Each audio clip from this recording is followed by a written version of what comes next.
যেটা বললেন আপনি লেখাটা আমি দেখছি, ওটা পড়েছিও, তো ওটা নিয়ে দু একটা, যেহেতু মামলা চলছে আমি কোনো কমেন্ট করতে চাই না, তবে একটা প্রশ্ন তাদেরকে করতে পারেন যে আমেরিকা হোক, ইউরোপ হোক, যে কোনো দেশে কেউ যদি বছরের পর বছর ট্যাক্স ফাঁকি দেয়, তার বিরুদ্ধে কী ব্যবস্থা সেই সরকার নেয়? কেউ যদি ট্যাক্স ফাঁকি দেয় তাহলে কি ব্যবস্থাটা তারা নেয়? তার উত্তরটা কিন্তু এরা দেয়নি।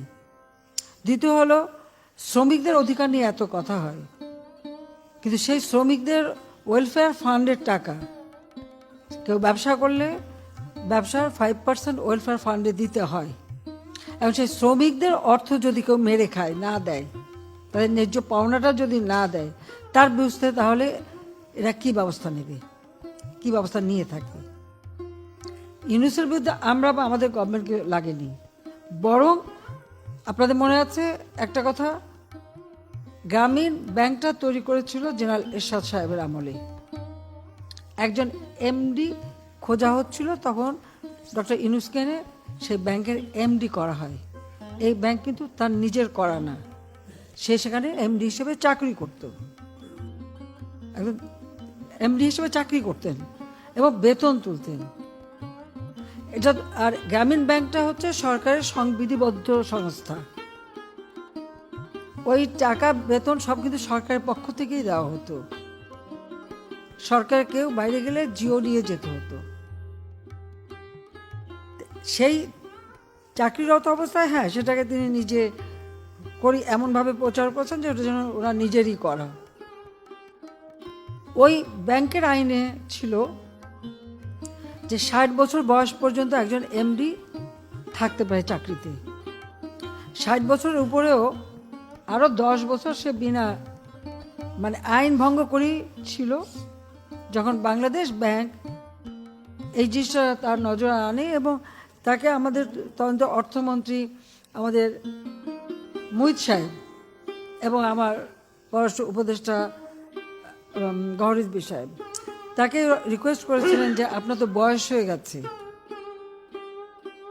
ইতিমধ্যে 10 বছর বেশি আপনি ইললিগালি এখানে আছেন, আপনি এখানে উপদেষ্টা হিসেবে থাকেন, কিন্তু তিনি এমডি পদ ছাড়বেন না, এমডি পদ তাকে রাখতেই হবে। এবং ডক্টর ইউনুস কিন্তু আমাদের সরকারের বিরুদ্ধে, অর্থমন্ত্রীর বিরুদ্ধে এবং গভর্নর মানে বাংলাদেশ ব্যাংকের বিরুদ্ধে তিনি 2টা মামলা করেন। এ কথাটা তো সেই পত্রিকালারা লেখেনি, 2টা মামলা করে এবং 2টো মামলায় হেরে যায়। কারণ হেরে যায় এই কারণে যে সেখানে কিন্তু মামলা কিন্তু কখনো সরকার করেনি, আর এখনও তার বিরুদ্ধে যে মামলা এটা কিন্তু সরকার করেনি। গ্রামীণ ফোনের ব্যবসাটা আমি তাকে দিয়েছিলাম, এটাও মনে রাখা উচিত। গ্রামীণ ফোনের ব্যবসাটা তাকে আমি দিয়েছিলাম, কারণ গ্রামীণ ব্যাংক তার আমলে প্রায় ক্লাপস করে যাচ্ছিল। তখন আমার সরকার, আমি নিজে প্রথমে 100 কোটি টাকা, এরপরে 200 কোটি টাকা, তারপরে আরও 100 কোটি টাকা, এই 400 কোটি টাকা গ্রামীণ ব্যাংকে আমরা সরকারের পক্ষ দিয়ে ব্যাংকটাকে চালু রাখতে তাকে সহায়তা করি। তখন উনি প্রস্তাব দেন যে এই গ্রামীণ ফোন, একটা ফোনের ব্যবসাটা পেলে এর যে প্রফিটটা হবে সেটা গ্রামীণ ব্যাংকে জমা হবে এবং সেটা দিয়ে ব্যাংক চলবে। তাকে জিজ্ঞেস করা উচিত আজ পর্যন্ত ওই গ্রামীণ ফোনের 1টি টাকাও গ্রামীণ ব্যাংককে দেওয়া হয়েছে কিনা। দেওয়া কিন্তু হয়নি। শুধু এখানেই না, গ্রামীণ ব্যাংকের জন্য অনেক বিদেশ থেকে অনেক সময় অনেক অনুদান এসেছে, তার কয়টা টাকা গ্রামীণ ব্যাংকে গেছে? প্রতিটি সময় ওটা দিয়ে নতুন একটা ব্যবসা খুলে নিয়ে গেছে, ব্যবসা করেছেন, কিন্তু কোনো ট্যাক্সই দেননি। এবং সে যে ট্যাক্স ফাঁকি দিয়েছে এটা তো তার নিজেই প্রমাণ করেছেন, কারণ তার বিরুদ্ধে যখনই মামলা হয়েছে, এটা বিদেশে নিয়ম আছে, যখনই মামলা হয়েছে তখন তিনি কিছু টাকা শোধ দিয়ে বসে আছে। তো যখনই কিছু টাকা শোধ দিলে তো প্রমাণ হয়ে গেল যে সে ট্যাক্স ফাঁকি দেয়। এমনকি ওই টেলিডর মানে গ্রামীণ ফোন, সেখান থেকেও কয়েক দফা তার কাছ থেকে এভাবে টাকা আদায় করা হয়েছে। আর লেবারদের যে ওয়েলফেয়ার ফান্ডের টাকা দেয়নি, 2006 সাল থেকে 1টি পয়সাও দেয়নি। তখন লেবাররা মামলা করছে, মামলা কিন্তু সরকার করেনি। লেবাররা লেবার কোর্টে মামলা করছে, সেই মামলায় সে শাস্তি পেয়েছে। এখানে আমার কি দোষ? বরং আজকে তিনি যে উঠেছেন সেখানে সবথেকে বেশি সহযোগিতা তো আমি করেছিলাম। তার micro credit summit, micro credit internationally খুব গ্রহণযোগ্য ছিল না। তো আমি কো চেয়ার হিসেবে অংশগ্রহণ করি, জাতিসংঘে প্রস্তাব আনি এবং আমি সবাইকে বুঝাই। কারণ আমি ভাবতাম যে এটার মধ্যে খুব ভালো, মানুষরে খুব দারিদ্র্যমুক্ত করে। কিন্তু ধীরে ধীরে পরবর্তীতে আমি দেখলাম যে এটা দারিদ্র্যমুক্ত না, এটা দারিদ্র লালন পালন করে। আর ওই গরিব মানুষগুলি দিন রাত কাজ করার পর যে উচ্চ হারে সুদ দিতে হয়, প্রথম সুদ সেটা যখন দিতে পারে না, তখন আরেকটা লোন দিয়ে ওই আগে লোন পূরণ করে তারপরে তাকে সে মানে আবার সে দ্বিগুণ সুদের হার পড়লে করতে করতে প্রায় 40-45 ভাগ সুদ দিতে হতো তাদেরকে। অনেকে এমনকি যশোরে যে একটা এলাকায় হিলারি ক্লিন্টনকে নিয়ে যে সমস্ত পরিবারকে মাইক্রো ক্রেডিট দিয়েছিল, সেই পরিবারগুলি কোথায় এখন? খোঁজ করেন। জমি জবা সব বেচে দিয়ে ওখান থেকে তারা পালিয়ে যেতে বাধ্য হয়। অনেকে আত্মহত্যা করেছে এই সুদের চাপে। আমি তাকে টাকা দিয়ে বলছিলাম যে এত সুদ না নিয়ে তারা যেন একটু সহনশীল করে দেয় মানুষকে, যে মানুষ সত্যিকার যেন দারিদ্র থেকে উঠে আসতে পারে। এতই যদি করে থাকে যে দারিদ্র বিমোচন হলো না কেন বাংলাদেশে? দারিদ্র বিমোচন করলাম তো আমি। আজকে 41.6 থেকে নামিয়ে আমি 18.7 নামিয়ে এনেছি এই মাত্র 15 বছরে। সে ক্রেডিটও নেয়, সেটাও কেউ কোনো কোনো এরকম আপনার আন্তর্জাতিক সংস্থা লিখে ফেলে এটা ওই গ্রামীণ ব্যাংক ব্র্যাক অমুক সমক করে ফেলেছে। তো আমার প্রশ্ন যে আওয়ামী লীগ শেখ হাসিনা ক্ষমতা আসার আগে কত দারিদ্র্যের হার ছিল, আর শেখ হাসিনা আসার পরে কত কমেছে, সেটা একটু হিসাব করে বলুক না। মাথা পিছু আয় কত ছিল, এখন কত বেড়েছে? গৃহহীন ভূমিহীন মানুষের সংখ্যা কত ছিল আর এখন কত কমেছে, সেটা লিখুক। আবার লিখেছে ওখানে কি নোবেল প্রাইজের জন্য নাকি তার সাথে আমার সাথে কারো দ্বন্দ্ব নেই, আর আমি জীবনেও নোবেল প্রাইজের জন্য আমার কোনো আকাঙ্ক্ষাও নেই। কারণ আমার লবিস্ট টাকার মতো টাকাও নেই, পয়সাও নেই, আর আমি কখনো এটা চাইনি। হ্যাঁ, পার্বত্য চাও শান্তি চুক্তি হওয়ার পরে শুধু আমার দেশ না, দেশে বিদেশে অনেক নোবেল আমার জন্য লিখেছে। কই আমি তো কখনো তদবির করতে যাইনি, কারোর কাছে বলতেও যাইনি। আমি তো কি পেলাম না পেলে ওটা নিয়ে আমি কখনো, ওগুলো আমার মাথার মধ্যেও নেই। এখন শান্তি, এখন যিনি অর্থনীতি নিয়ে কাজ করলেন ব্যাংকের একজন এমডি, সে যখন একটা নোবেল প্রাইজ পায় তা তার সাথে আমি কন্টেস্ট করতে যাব কেন? পার্বত্য চট্টগ্রাম শান্তি চুক্তি আমি করেছি। পৃথিবীতে যত শান্তি চুক্তি হয়েছে খুঁজে বের করে। শান্তি চুক্তি হয়েছে কয়টা অস্ত্রধারী আত্মসমর্পণ করেছে? আমি পার্বত্য চট্টগ্রামে শুধু শান্তি চুক্তি করিনি, 1800 জন তাদের অস্ত্রধারী ক্যাডার, তারা আমার কাছে অস্ত্র সারেন্ডার করেছে। আমি তাদের সকলকে সামাজিকভাবে আর্থিকভাবে পুনর্বাসন করেছি। 64,000 শরণার্থী ছিল ভারতে, আমি সকলকে ফিরিয়ে এনেছি, তাদেরকে আমি প্রতিষ্ঠিত করেছি। পার্বত্য চট্টগ্রামে শান্তির সাথে প্রতিষ্ঠা করার ফলে আজকে সেখানে ব্যাপক উন্নয়ন হয়েছে। এর আগে কি অবস্থা ছিল? শেখ হাসিনা ক্ষমতা আসার আগে পার্বত্য চট্টগ্রামে কতজন যেতে পারতেন? এখানে যদি কেউ বিদেশে যদি আমার নামে প্রস্তাব দেয়, আমরা তো ছুটে যাইনি তাদের কাছে। আমার কাছে অনেকে আসছে, আমার নাম না, আমার সমস্ত পুরস্কারের দরকার নাই। আর এই পুরস্কার আমি দেখেছি এটা আন্তর্জাতিকভাবে যারা পায়, এখানে কোনো তাদের কতটুকু অবদান সেটা না, এখানে আলাদা একটা রাজনৈতিক একটা উদ্দেশ্য থাকে। কাজে ওর মধ্যে আমার কোনো আকাঙ্ক্ষা নেই।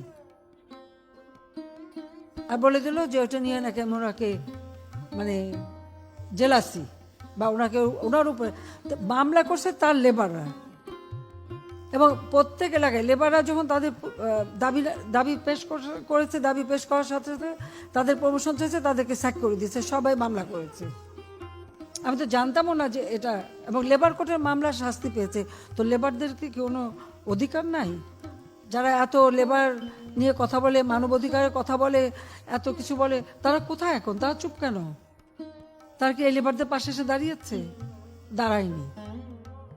লেবারদের ন্যায্য পাওনা একজনে মেরে খাচ্ছে, চুরি করে খাচ্ছে, সেটা বলেছে কখনো? আর আমেরিকা থেকে শুরু করে ইউরোপ, ইংল্যান্ড, কেউ যদি ট্যাক্স ফাঁকি দেয়, সাথে সাথে তাকে অ্যারেস্ট করবে, তার সমস্ত সম্পত্তি বাজেয়াপ্ত করে বিক্রি করে দেবে। এটাই তাদের নিয়ম।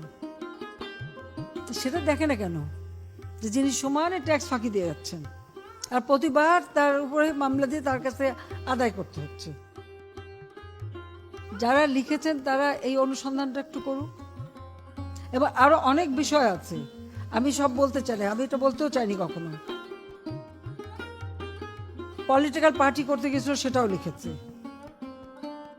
যখন সেই 2007 সাল, তখন পলিটিক্যাল রাজনৈতিক দল করতে গেল, তাহলে ব্যর্থ হলো কেন? রাজনৈতিক দল করতে পারলো না কেন? সে যদি গ্রামের মানুষকে এত কিছু দিয়ে থাকে, তো সেই মানুষগুলো তো তার জন্য ঝাঁপিয়ে আসবে, আসবে না? আসেনি কেন?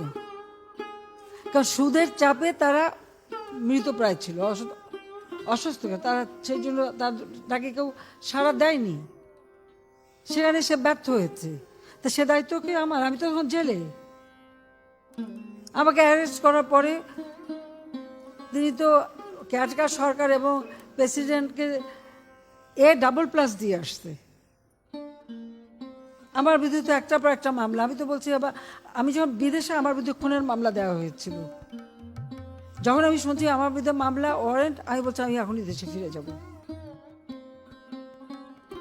ফিরে যাব, এবং আমি মামলা মোকদ্দমা। তখন আমাকে দেশে আসতে দেবে না। আমি তো জোর করে এসেছি। আমার সাথে তো এই তুলনা করা যায় না। তিনি একটা ব্যবসায়ী, সে তার কথা বেঁচে খায়। এখন আরেকটা প্রশ্ন আমার, আমি কখনো কিছু বলিনি এ পর্যন্ত, এই যে বিদেশে বিদেশে এত বিনিয়োগ করে বেরিয়েছে, টাকাটা কোত্থেকে আসছে? কার টাকা? কিভাবে কামাই করেছে এই টাকাটা? এটা বিনিয়োগ কিভাবে হলো? সে প্রশ্নটা কি কেউ করেছে কখনো? কাদের টাকা? সে জবাবটা দিক। একটা সরকারি চাকরি, মানে একটা সংবিধিবদ্ধ সংস্থায় চাকরি করার অত অবস্থায় সে বাইরে বিদেশে ব্যবসা করে, আমাদের আইন কি বলে? তারপর তাকে সবাই মিলে মানে আমরা তুলেছি, এটা ঠিক। তা এখন সব কিছু দোষ আমার, কারণ আজকে সব থেকে বেশি যাকে আমি দিলাম, তার গ্রামীণ ব্যাংক যখন অচল হয়ে গেছে, সম্পূর্ণ গ্রামীণ ব্যাংক শেষ হয়ে যাচ্ছে। সেই 96, 97 সাল, 98 সাল, 98, 79 সাল, ওই 98, 79 সেই সময়, 89, মানে কত, 99, 98, 99 সাল, এই 98, 99 সাল যখন আমার বন্যা, 3 মাস ধরে বন্যাতে আমরা সেই পর্যদস্ত অবস্থা, কিভাবে মানুষকে বাঁচাবো সে ব্যস্ত। সেই সময় গ্রামীণ ব্যাংক বসে যায়, তখন যদি 400 কোটি টাকা দিয়ে ব্যাংক আমি রক্ষা করে দিয়েছি। এটুকু কৃতজ্ঞতা তো মানুষের থাকা দরকার। আর তাকে যে টেলিনরের সাথে পার্টনারশিপে যে ব্যবসাটা আমি দিলাম, ফোনে আমাকে বললো গ্রামের মেয়েদেরকে ফোন দেবে, সেই ফোন দিয়ে মেয়েরা অর্থ উপার্জন করবে। কয়টা আমি অর্থ উপার্জন করতে পেরেছি? নিজের ফোন দিয়ে বিল ক্লিন্টনের সবাই মহিলাদের এনে বসিয়েছে, যা শিখেছে তাই তারা বলে দিয়ে বলছে, স্যার কই, স্যারের ফোনটা ফেরত দিতে হবে। তা আমি জিজ্ঞেস করলাম যে আপনি যে বলে এটা আপনার ফোন, আমি ফোন কোথা থেকে পাবো? আমেরিকান এম্বাসিতে অনুষ্ঠান হয়েছিল, যারা অনেক সাংবাদিক যারা ছিলেন নিশ্চয়ই মনে থাকার কথা। এই তো জিনিস, তো এই জিনিস আমি আর কি বলবো। আর সব থেকে বেশি যে করে তার বিরুদ্ধে এখন উনি কি বাদ গিয়ে বেড়াচ্ছেন। ওনার সঙ্গে ওনাকে আমার জেলাসি করার কি আছে? সে আসুক না, মাঠে আসুক, চলুক আমার সাথে। আমেরিকা ডিবেট হয় না, চলুক না, আসুক, কথা বলবো। সব থেকে বেশি আজকে আর্থিক সুবিধা থেকে সবকিছু পেয়েছে তো আমার হাত থেকেই। ওয়াশিংটনে তার মাইক্রো ক্রেডিটে কেউ অংশগ্রহণ করে না, আমি গেছি সেখানে, হিলারি ক্লিন্টন এসছে, কুইন সোফি এসছে, হ্যাঁ, আমরা তাকে খুবই প্রমোট করেছি, এটা ঠিক। এখন তার কথাটা হচ্ছে উপকারীরা বাগে খাক, যাতে উপকারটা স্বীকার করতে না হয়।